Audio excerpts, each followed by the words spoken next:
My husband filed for divorce and said, "I transferred our house to my mother. You will be left with nothing." I just laughed. He had no idea that 10 years ago I had made one document. Good day, dear listeners. It's Diana again. I'm glad you're here with me. Please like this video and listen to my story till the end, and let me know which city you're listening from. That way I can see how far my story has traveled. For 17 years, I believed I had built something real. A home, a marriage, a life that made sense when I looked at it from the outside, and for a long time from the inside, too. My name is Claire Merritt, and I was 43 years old when my husband stood in our kitchen in the house we had bought together, in the town where I had buried 2 dogs, planted a garden, and raised a son, and told me he had already given it all away. But I'm getting ahead of myself. Let me go back to when it was still good, or at least when I still believed it was. Daniel and I met in our mid-20s at a company picnic of all places. He was charming in that easy, unhurried way that some men carry effortlessly. He laughed at his own jokes before he finished them.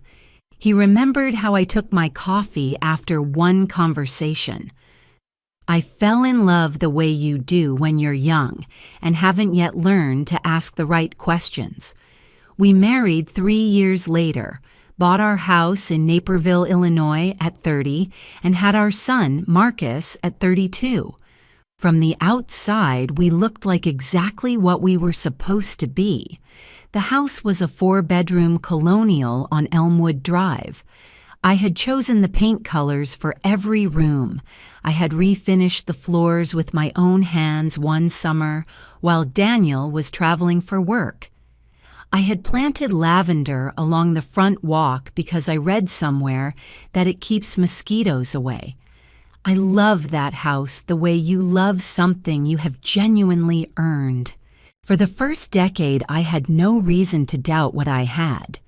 Daniel worked in commercial real estate development. I was a paralegal at a mid-size firm in the city. We shared finances, shared dinners most nights, shared the ordinary rhythms of a functioning life. Were we passionate? Not anymore. But I had stopped expecting passion. I expected partnership. I thought that was what we had. The first warning sign came so gently I almost missed it. It was a Tuesday in February. I remember because I had just come home from a deposition that had run 3 hours over schedule, and I was exhausted down to my teeth. I walked into the kitchen and found Daniel on the phone, speaking quietly, turned toward the window. The moment he heard me, he said, "I'll call you back," and hung up. He turned and smiled at me like nothing had happened. I told myself it was work. He was always on the phone for work. But I noticed. The way you notice a single thread loose on a sweater and choose for a while not to pull it. The calls became a pattern over the following months. Always quiet, always ended when I entered the room. He began going to his mother's house in Oak Park more frequently. Patricia Merritt, a woman who had never particularly liked me and had never bothered to pretend otherwise. Patricia was 71, sharp-tongued, and had always treated our marriage as a temporary arrangement she was willing to tolerate. Daniel adored her in the way some sons adore difficult mothers, completely, blindly, without question. I started to notice that he and Patricia were spending time together without explanation, Sunday afternoons, occasional weekday evenings. Once I drove past her house on my way home from the grocery store. I wasn't following him. I want to be clear about that. It was simply on the route. And I saw his car in her driveway at 9 o'clock on a Wednesday night. Was I paranoid? I asked myself that constantly. I was a paralegal. I read contracts for a living. I knew how to look for what wasn't said, for the space between the words. And the space between Daniel's words had been growing for a year. Then came the morning everything changed. It was a Saturday in late October. Marcus was away at college, Ohio State, his second year. Daniel and I were alone in the house, which was not unusual, but the silence that morning felt different. Waited. He came downstairs in jeans and a flannel shirt, poured himself coffee, and sat across from me at the kitchen table. He didn't look nervous. That was what I remember most. He looked almost relieved. "I want a divorce," he said. I set down my mug. I looked at him. I waited. "I've already spoken to an attorney," he continued. "And I want you to know, I had the house transferred into my mother's name 6 weeks ago. Legally, it's hers. You don't have a claim on it. When this is done, Claire, you'll walk away with nothing." He said it calmly, clinically, like he was reading from a document he had rehearsed. And I laughed. Not because it was funny, not because I wasn't afraid. I laughed because I had known this moment might come. Not this exact moment, not these exact words, but something like this.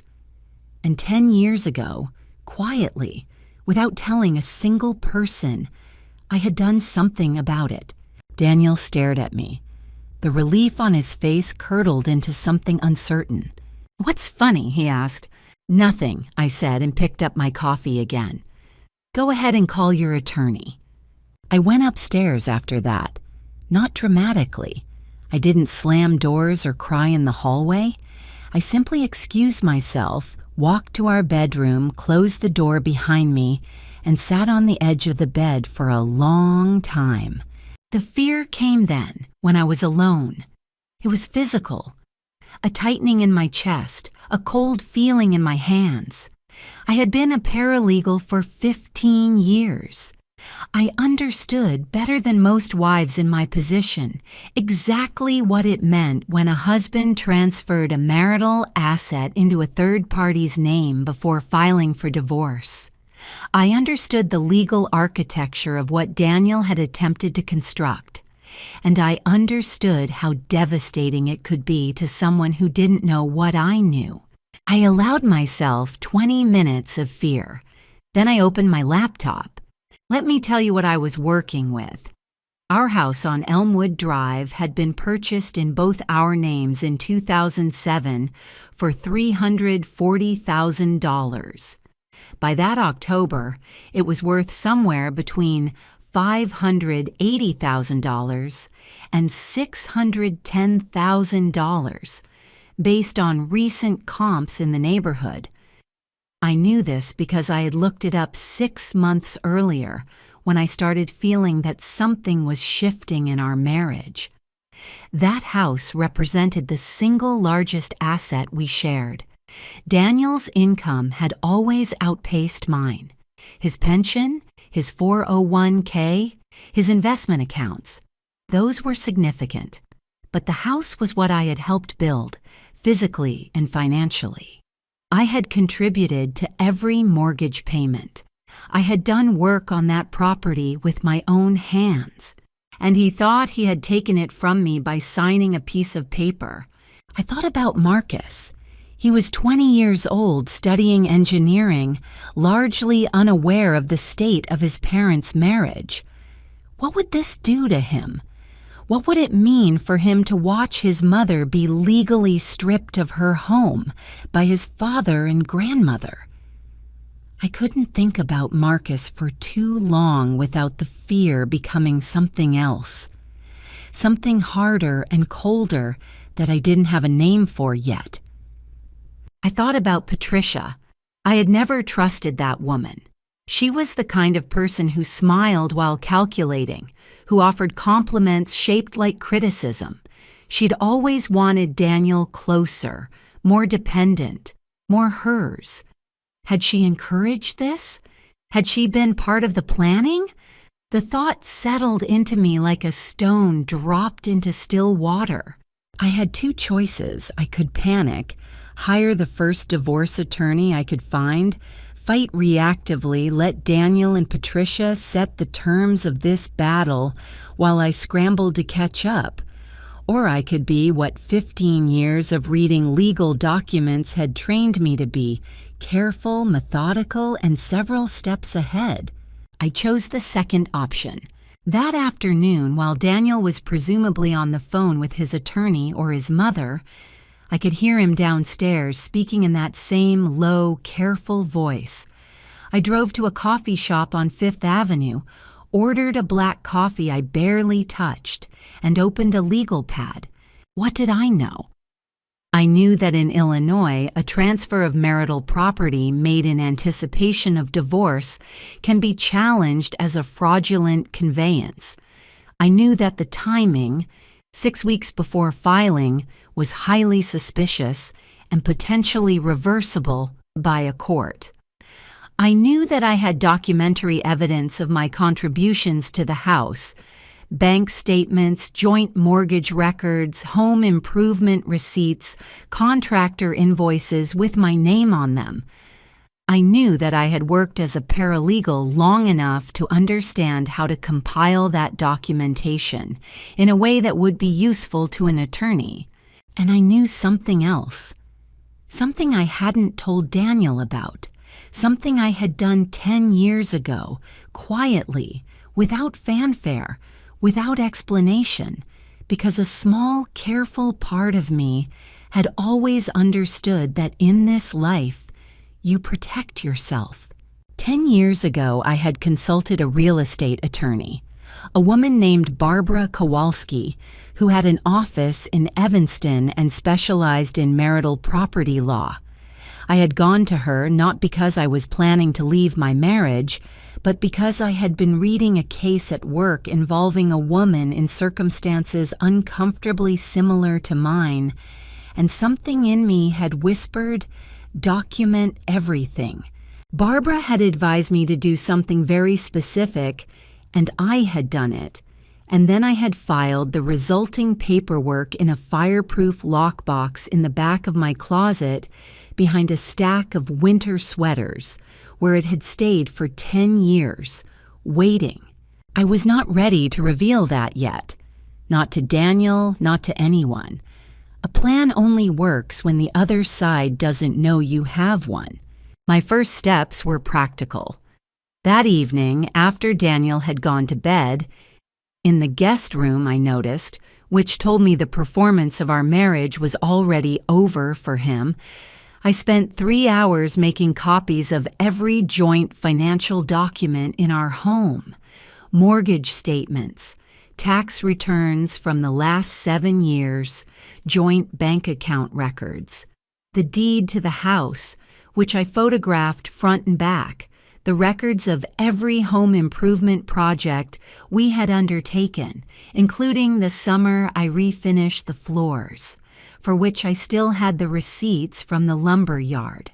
I organized everything into a manila envelope, sealed it, and drove it to my office the next morning before Daniel woke up. I stored it in my desk drawer under a stack of ordinary files.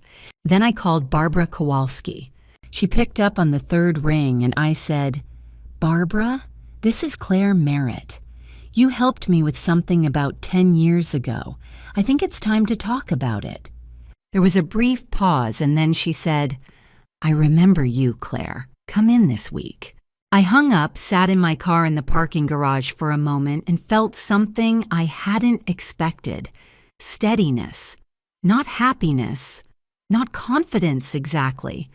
Just the quiet, grounded feeling of a person who has stopped reacting and started moving.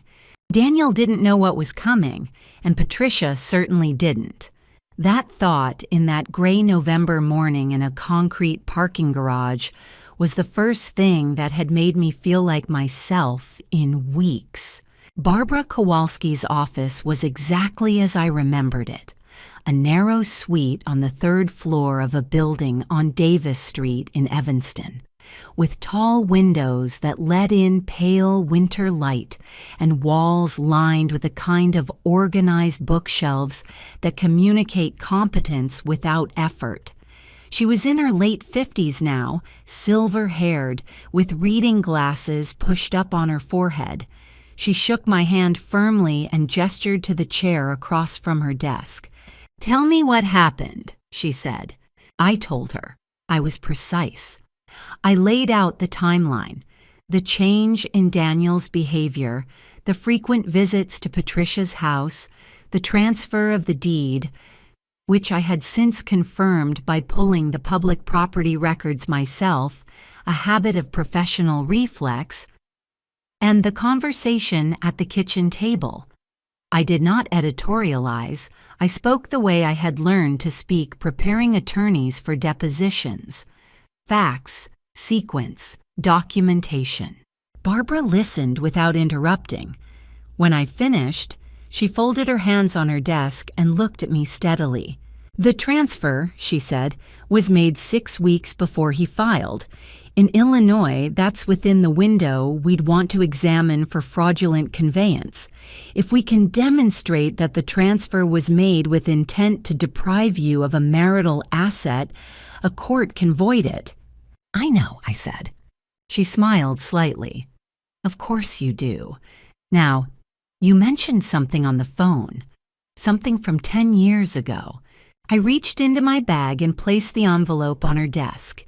Inside was a single notarized document, a transmutation agreement, a legal instrument in which both spouses formally acknowledged the character of a property as marital.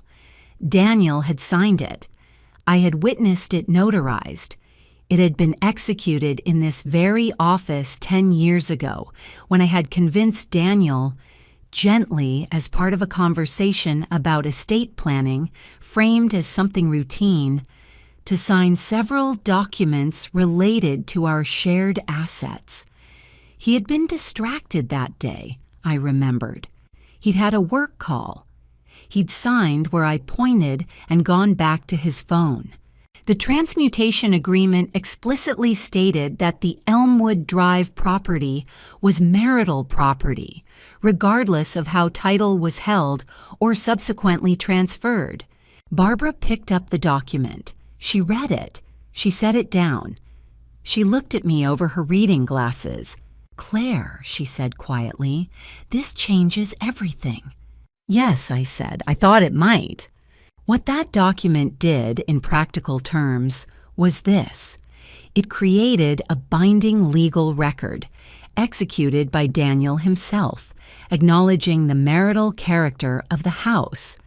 Any subsequent transfer, including the one to Patricia, could be challenged not merely on fraudulent conveyance grounds, but as a violation of an existing agreement.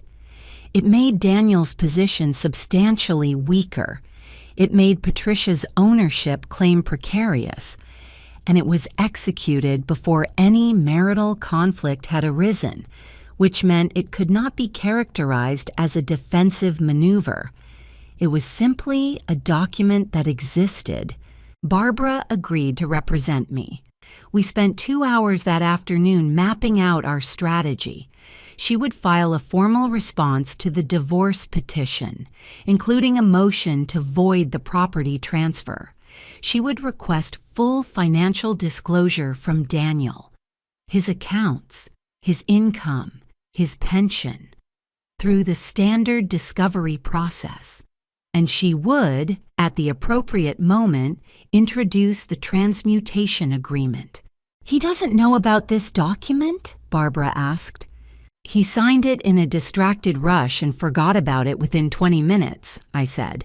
"To my knowledge, he has never thought about it since." "Good," she said. "Let's keep it that way for now." I drove home that evening feeling the particular calm of a person who has placed their most important card face down on the table. The game was not over. It hadn't truly begun. But I knew something Daniel didn't. And in any conflict, that asymmetry is everything. What I didn't know, driving home on the Eisenhower Expressway with the Chicago skyline behind me, was that Daniel had already begun to notice something was wrong. He called me that evening while I was making dinner. I was in the kitchen, our kitchen, standing at the stove we had argued over purchasing, because it was more than we needed. He was in the living room, and he came to the doorway. "Did you speak to someone?" he asked. "About what?" "An attorney." I turned and looked at him. "Why would you ask me that?" He watched me for a moment. "You seem different." "I'm the same," I said, and turned back to the stove. But he wasn't wrong. I was different. The woman who had sat on the edge of the bed 24 hours ago with cold hands and a constricting chest was gone. What had replaced her was harder and more patient. 2 days later, I received a call from a colleague at my firm, a woman named Jan, who handled real estate closings and had a habit of noticing things. She told me carefully that a man she believed was Daniel had called the firm's main line asking if I had recently consulted any attorneys within the building. The message was clear. Daniel was checking. He was beginning to feel the shape of something he couldn't quite see. And Patricia, I learned this later through a mutual acquaintance who had no idea she was giving me useful information, had told someone at her church that she was certain the house was settled and secure and that Claire won't be a problem. I wrote that down in my legal pad when I heard it. Underneath it, I wrote, "Point of no return." They had made their move. They had counted their victory. They were already relaxing. That was their first real mistake. Barbara filed the motion on a Thursday morning. By Friday afternoon, Daniel's attorney had received it. I know this because Daniel called me at 4:47 p.m. I still have the call log. And his voice, for the first time in this entire ordeal, had lost its practiced composure. "What is this document?" he said. "You'll need to speak with my attorney," I said. "Claire." "Daniel, I'm not going to discuss this with you directly. That's what attorneys are for." I hung up. The motion Barbara had filed was precise and comprehensive. It challenged the property transfer to Patricia on 2 grounds: fraudulent conveyance under Illinois statute and violation of the transmutation agreement Daniel had executed 10 years prior. Attached were certified copies of the deed history, our joint mortgage records, my documented financial contributions, and the notarized agreement itself. It was, in Barbara's words, a clean filing, meaning it would not be easy to dismiss. What happened next confirmed everything I had suspected about the nature of the opposition I was facing. Patricia called me directly on Saturday morning. I had not spoken to my mother-in-law in 6 weeks, since before Daniel filed. Her voice was controlled, but the edges of it were sharp in a way that reminded me of a knife being handled carefully by someone trying not to appear dangerous. "Claire," she said, "I think we need to have a conversation, just the 2 of us." "Patricia," I said, "you are a party in my divorce litigation. I'm not going to have a private conversation with you." A pause. "I think you're making a serious mistake. I think I'll let the court decide that. Daniel and I have resources you don't have." A beat. "And connections you don't have. I want you to understand that." I wrote down the time and exact words of the call immediately after hanging up. I forwarded my notes to Barbara. Barbara noted that if the statement about connections could be interpreted as a threat related to ongoing litigation, it might become relevant later. Daniel appeared at the house that weekend. He had moved to Patricia's in Oak Park after our kitchen conversation, taking a bag of clothes and his laptop. He let himself in with his key on Sunday afternoon while I was in the garden. He walked out to the back and stood watching me for a moment. "You need to drop this," he said. "The document is a decade old. My attorney says it won't hold." I pulled a weed from the base of the lavender and didn't look up. "Your attorney is welcome to make that argument. My mother is going to fight this, Claire. She has the money to fight it longer than you do." I stood and brushed dirt from my hands. I looked at him. This man I had been married to for 17 years, standing in the garden I had planted, and I felt something I hadn't expected. Not anger, not grief, but a kind of distant clarity. "You should go," I said. He stared at me. I could see him trying to locate the version of me he had expected to find. Frightened, reactive, overwhelmed. She wasn't there. He left. The escalation came midweek. Daniel's attorney filed a motion arguing that the transmutation agreement was obtained under economic duress and misrepresentation. A creative but legally thin argument, since Daniel had signed the document voluntarily at a neutral attorney's office with no financial pressure present. Barbara called me to discuss it, and I could hear the professional disdain in her voice. "They're arguing he didn't understand what he signed," she told me, "which will require him to testify that he signed a legal document without reading it. Judges tend not to look favorably on that." What do we do?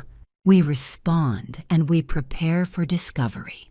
The week had been exhausting in the specific way that sustained conflict is exhausting. Not one dramatic blow, but a constant low-grade expenditure of attention and energy.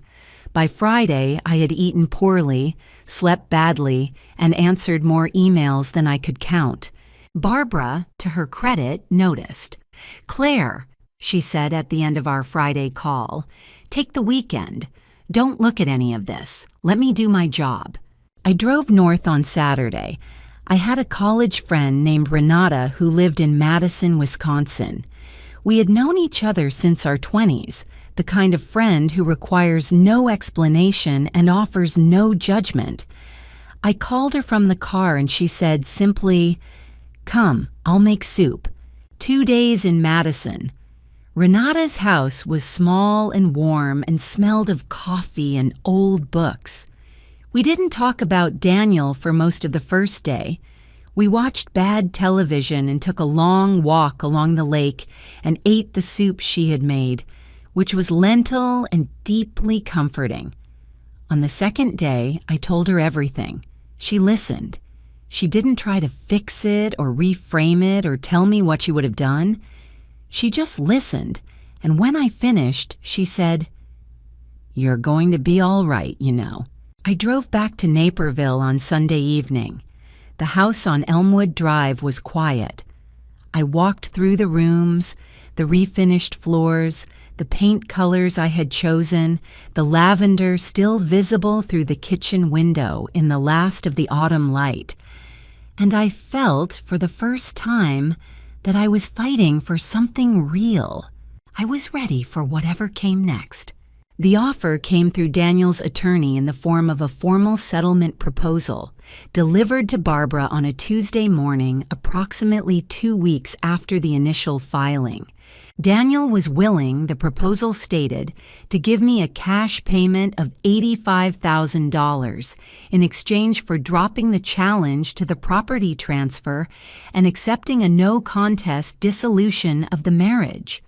He would retain the house, or rather, Patricia would retain it in her name as he had arranged, and I would receive the cash, my personal belongings, and what he characterized as a clean break. Barbara called me and read it to me over the phone. I sat with it for a moment.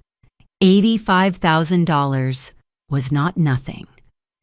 In another version of this story, the version where I hadn't spent the last 10 years keeping careful records, where I hadn't had that quiet, precautionary conversation with a real estate attorney at 33. It might have been the best I could hope for. It might have been the thing I took, because it was something and something was better than nothing. But the house was worth over $500,000. My legal position was strong, and the $85,000 offer told me something important. Daniel and Patricia were worried. People who hold unassailable positions don't offer settlements. People who know they might lose do. "Decline," I told Barbara. "I'll inform them." And Barbara, can you note in our response that we found the offer to be not reflective of the actual value of the marital estate? A pause. I can say something to that effect, yes. Good. The days that followed were quieter than I expected. Daniel and Patricia, having received the rejection, appeared to pull back. There were no calls, no appearances, no further maneuvers. I imagined them regrouping. Patricia at her kitchen table in Oak Park, going over numbers with Daniel, trying to find a different angle. The image didn't frighten me. It almost made me feel composed. Was I cold? People sometimes use that word for women who don't cry publicly in difficult situations. I wasn't cold. I was conserving. There's a difference. I returned to work, which helped. The office was ordinary in a way I needed. The hum of air conditioning, the rhythm of document review, the particular focused attention required by my job. My colleagues, for the most part, didn't know what was happening in my personal life. I had told only one person at work, my supervisor, a woman named Diane, who had herself been through a difficult divorce 8 years earlier and who received the information with the kind of quiet understanding that requires no performance. "Take whatever time you need for appointments," she said. "We'll cover it." I thanked her and went back to my desk. The genuine social support I found came from 2 directions, and both of them mattered more than I would have predicted. The first was Renata, who had shifted from weekend friend to something more consistently present. She called me every 2 or 3 days, not to ask for updates, but simply to check in. "How are you sleeping?" she'd ask. "Are you eating like a person?" Her consistency was a kind of anchor. I knew the call was coming. I knew there was someone tracking the ordinary facts of my well-being. The second was more unexpected. Marcus called me on a Wednesday night, my son at Ohio State, who I had been careful not to burden with the details of what is happening. He said he had spoken to his father, and his father had told him about the divorce. I braced myself. Marcus was 20 years old. He loved both his parents. This was going to be complicated. But what he said was, "Mom, Dad wasn't very honest with me about things. I could hear it. Are you okay? Do you need anything?" I had to be very still for a moment before I could answer. "I'm okay," I told him. "I'm handling it." "I know you are," he said. "I just wanted to say, I know you're not the one who started this." I didn't ask him how he knew. I didn't need to. Marcus had grown up watching 2 people navigate a household. He was perceptive in the way that children of complicated marriages often are. Quietly, precisely, without drama. We talked for an hour, not about the legal proceedings, about his classes, his roommate situation, a project he was working on that he was genuinely excited about. By the end of the call, something in my chest had loosened that I hadn't realized was tight. I went to bed that night earlier than I had in weeks. I slept without waking. The war was ongoing, but I was not fighting it alone.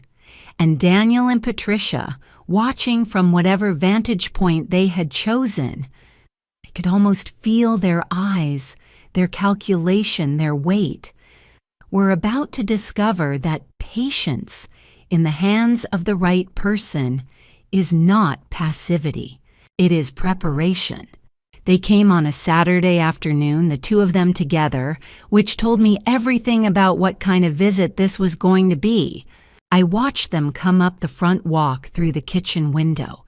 Daniel in a coat I had given him 2 Christmases ago, Patricia in her good wool jacket, the one she wore to church and to events she considered important. They rang the doorbell. I waited a moment. Then I opened the door. Claire. Daniel's voice was warmer than it had been in weeks. "Can we come in? We just want to talk." I looked at Patricia. She had arranged her face into something resembling concern. "You can come in," I said, But I want to be clear. I'm not going to make any agreements without my attorney present. This isn't about agreements, Daniel said.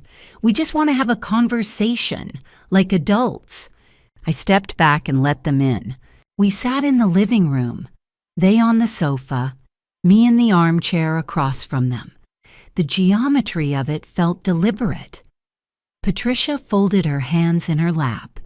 Daniel leaned forward with his elbows on his knees, the posture of someone performing candor. "Claire," he said, "I think we've let this get out of hand. I don't want this to be a war." "It didn't have to be," I said. "You're right. I made mistakes. I handled things badly at the beginning." He paused. "I'm willing to do things differently, but this legal challenge, it's going to drag on for months, maybe over a year. Is that really what you want? Fighting in court while Marcus watches?" And there it was, the first real card. Marcus, the invocation of our son as a reason for me to stand down. I breathed evenly. Marcus is an adult. He can handle the truth. Patricia spoke for the first time. Her voice was measured, almost gentle, which was, in my experience of her, the most dangerous register she operated in. "Claire, I've always respected you.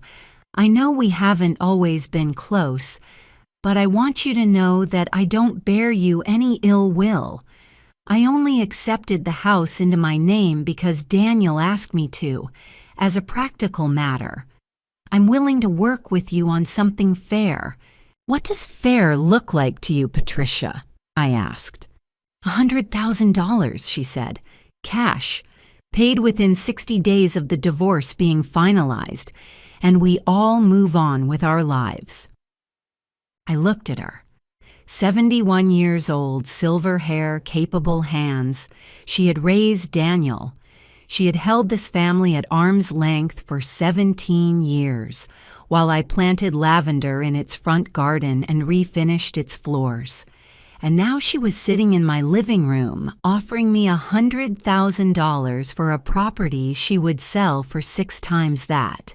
"I appreciate the offer," I said, "but I'm going to continue with my legal process." Daniel's composure cracked slightly. "Claire, this is irrational. You're going to spend tens of thousands in legal fees. I've accounted for that and put Marcus through. Don't use our son as a negotiating tool," I said. My voice was calm. "I'm asking you not to do that." Daniel stood up. The performance of reasonableness was over. "You're going to lose," he said. "My mother owns that house, legally. Whatever document you have from 10 years ago, my attorney is going to challenge it, and it's going to drag through the courts. And you are going to spend every dollar you have on attorneys before it's done." "Then we'll find out," I said. Patricia rose too. She had not raised her voice once. That somehow was worse. "I had hoped we could avoid this," she said. "I want you to understand that we will not settle again. The next offer was the last offer." "I understand," I said. I walked them to the door. I watched them go down the front walk, Daniel tight-shouldered, Patricia still composed, and I closed the door and stood in the hallway. The fear came then. It was real, and I won't pretend it wasn't.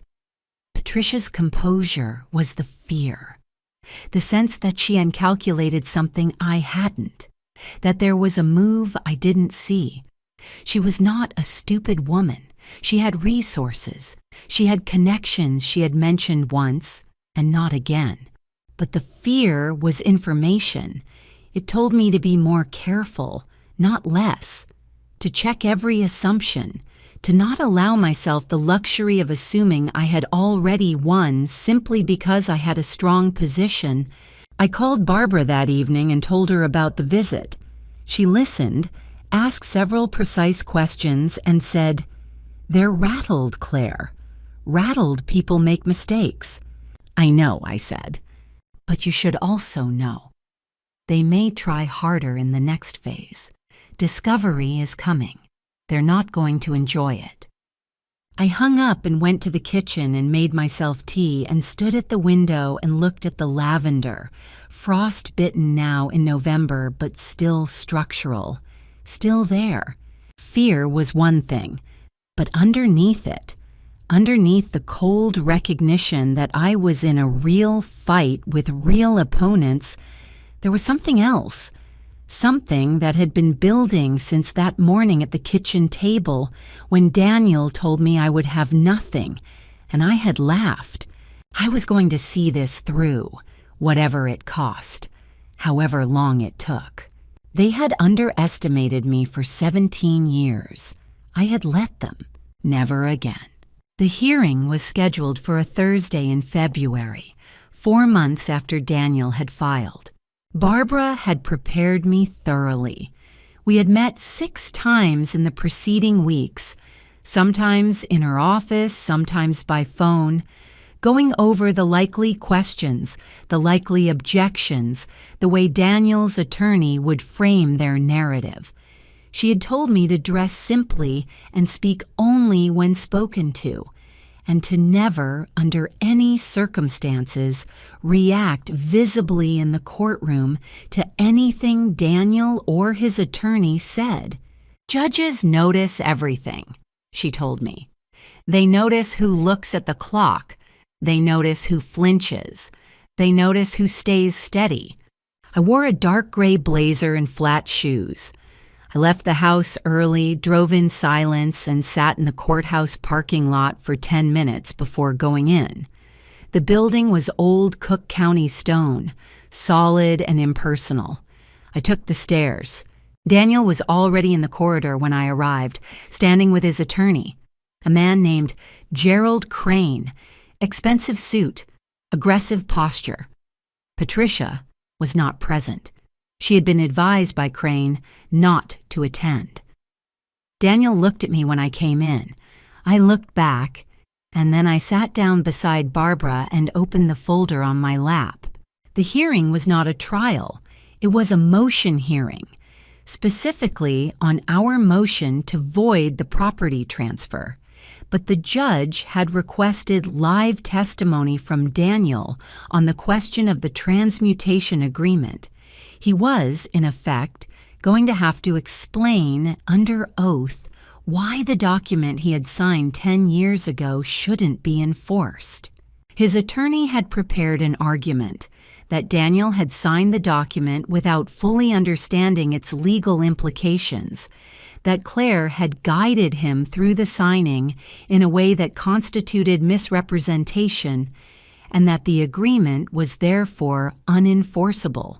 The argument, as Barbara had noted, had a central problem.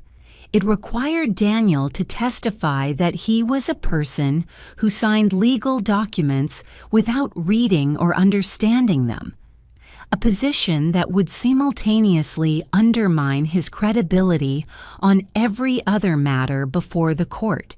Daniel took the stand. His attorney walked him through the prepared narrative carefully. Daniel spoke about the estate planning conversation, about how he had trusted his wife to handle the paperwork, about how he had been distracted and had not understood what he was signing. He was calm, practiced. He had clearly rehearsed. Then Barbara stood up. "Mr. Merritt," she said, "you work in commercial real estate development, is that correct?" "Yes." "And in that professional capacity, you regularly review and execute legal contracts?" "Yes." "Would you characterize yourself as someone unfamiliar with legal documents?" A pause. "No, but—" "Thank you.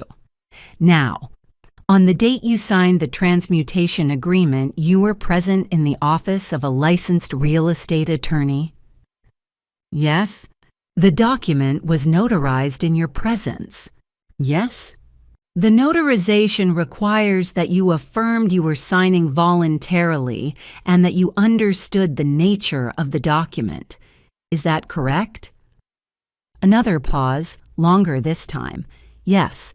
"So your testimony today is that you, a commercial real estate professional who regularly reviews contracts, signed a legal document in an attorney's office in front of a notary, affirmed that you understood it and did not, in fact, understand it.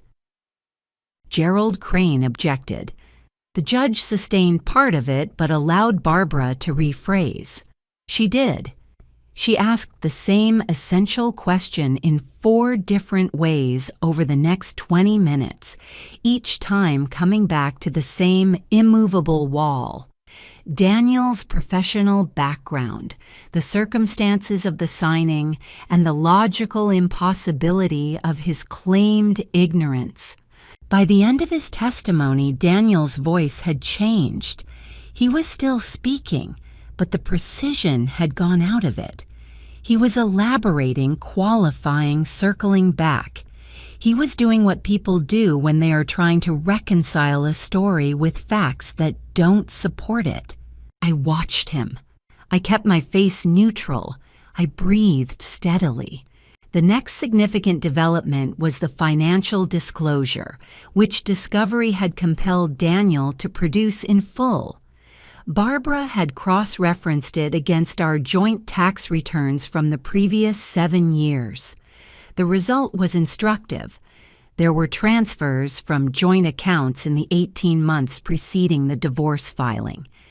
Incremental, nothing dramatic enough to trigger alarm individually, but cumulatively amounting to approximately $47,000 moved into an account in Daniel's name alone. Barbara presented this to the judge not as an allegation, but as a documented discrepancy in need of explanation. Daniel's attorney objected that this was beyond the scope of the hearing. The judge noted it and said it would be relevant in the broader divorce proceedings. And then came the piece I had not anticipated. A small, perfectly timed gift from the opposition's own carelessness. Gerald Crane, in his closing argument on Daniel's behalf, stated that the house had been transferred to Patricia in good faith as part of routine estate planning. Barbara stood up. Your Honor, if this transfer was routine estate planning rather than a response to anticipated litigation, the respondent should have no difficulty producing the documentation of that estate planning. The prior drafts, the attorney consultations, the communications predating the marital difficulties. Crane said they would produce it. The judge set a deadline. They never produced it because it didn't exist. I sat in that courtroom, in my gray blazer with my folder on my lap, and I felt something settle into place inside me with the quiet finality of a door closing. Not triumph, not yet, but the cold, clear recognition that the story Daniel and Patricia had tried to write was coming apart at the seams. I did not smile, but on the inside, very briefly, I did. The judge's ruling came 5 weeks after the hearing, in a written order delivered to Barbara's office on a Tuesday in March. She called me immediately. Claire, she said, and her tone told me before the words did. The court found, based on the evidence presented, that the transfer of the Elmwood Drive property to Patricia Merritt had been made in anticipation of divorce proceedings, constituted a fraudulent conveyance under Illinois law, and was therefore void. The property reverted to its status as a marital asset, subject to equitable distribution in the divorce. The court further found that the transmutation agreement was valid and enforceable. The judge's written opinion, I read it 4 times, was precise and, in places, pointed.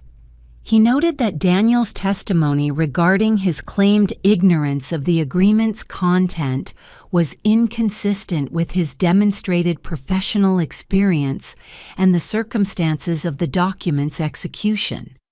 In the language of judicial opinions, this was as close to calling someone's story implausible as a judge will typically come in print. The ruling on financial disclosure ordered Daniel to account fully for the $47,000 in transfers, which would be factored into the overall marital estate division. What did the final divorce settlement look like? Barbara negotiated it over the following 8 weeks, backed by the ruling. The house was to be sold.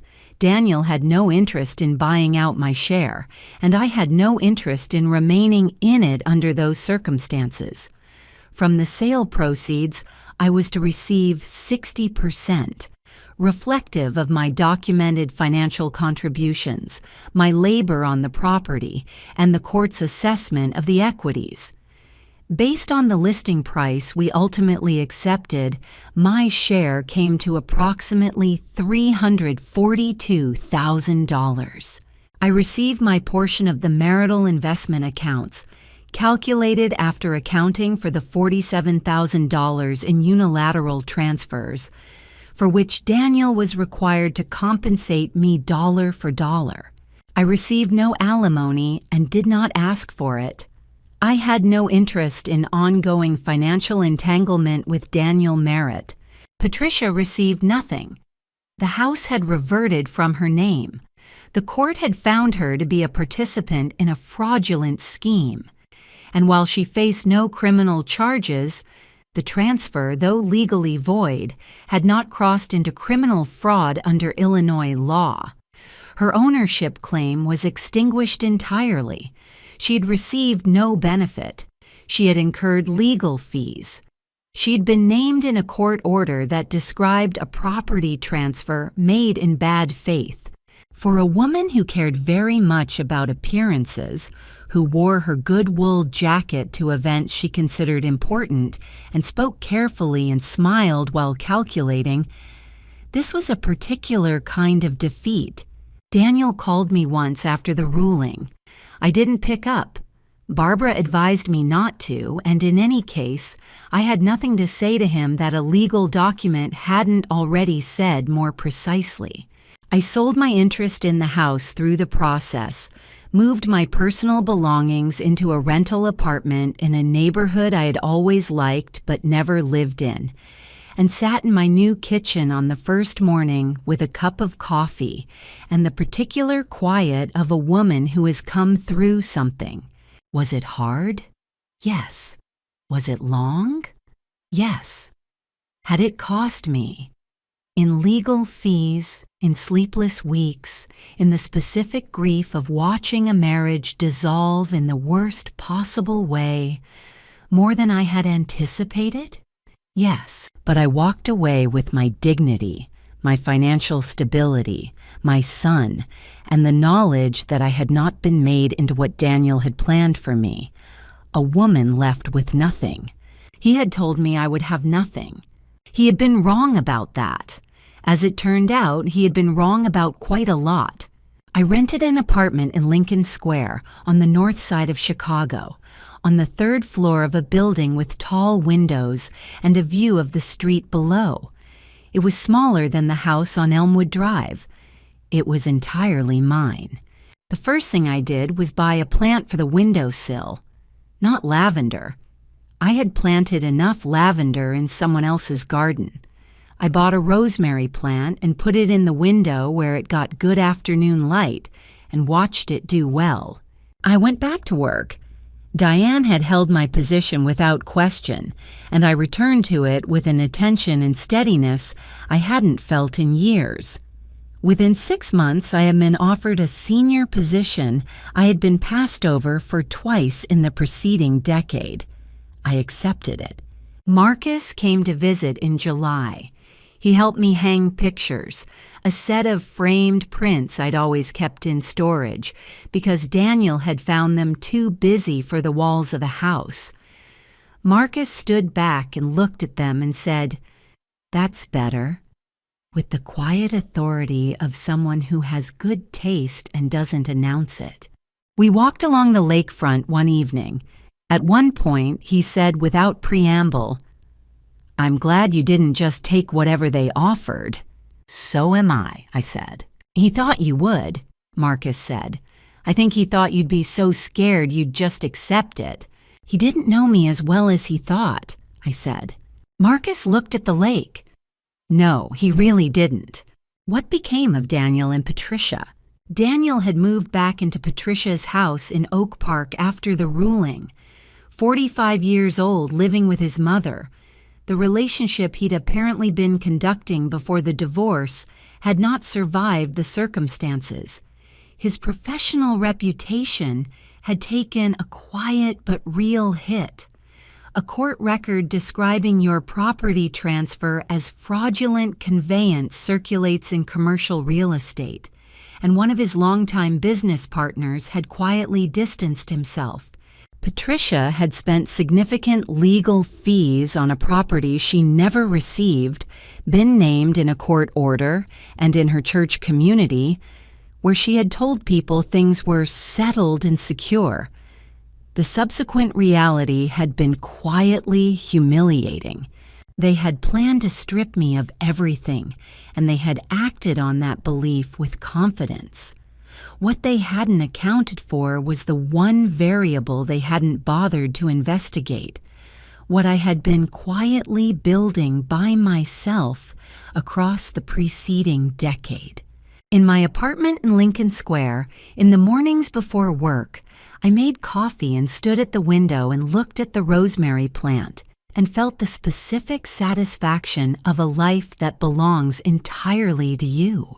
There was still grief for the marriage I had wanted it to be, for the years that couldn't be recovered.